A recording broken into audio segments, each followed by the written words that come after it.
Nikita Mirzani ingin jaga nama baik, enggan buat kehebohan lagi. Berita seleb terkini: Nikita Mirzani ingin menjaga nama baik keluarga sehingga menghindari membuat kehebohan. Artis Nikita Mirzani mengaku emosinya kerap meledak-ledak dalam menanggapi sesuatu yang menyebabkan kehebohan.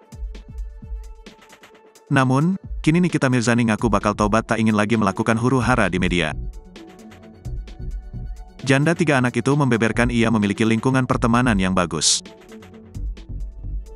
Ia dulu tuh emosi meledak-ledak, kalau sekarang karena lingkunganku kan bagus-bagus semua, aku harus jaga nama baik mereka, aku harus jaga nama baik keluarga aku, ungkap Nikita Mirzani pada live Instagramnya, Rabu, tanggal 13 September tahun 2023. Lanjut Nikita, dirinya juga saat ini tak mempunyai masalah dengan pihak kepolisian seperti yang sebelumnya. Semenjak lebih kalem, dirinya mengaku rezeki menjadi lebih lancar. Karena aku tuh udah gak punya masalah tahun ini, jadi buat aku udah cukup lah.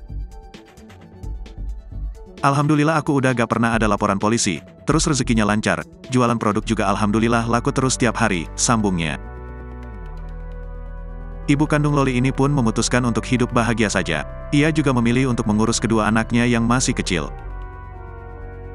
Terus mau ngapain lagi hidup? Ia udah sekarang mah tinggal happy-happy aja, ngurusin 2 anak yang masih kecil-kecil, bebernya. Terlebih, ia tak mau dijadikan tameng pansos lagi kepada orang lain. Iya, kalau aku sih cuma berpesan sama orang yang dulu-dulu manfaatin aku. Yang pansos, ya sekarang udah gak bisa lagi karena akunya udah gak mau, itu aja, pungkasnya.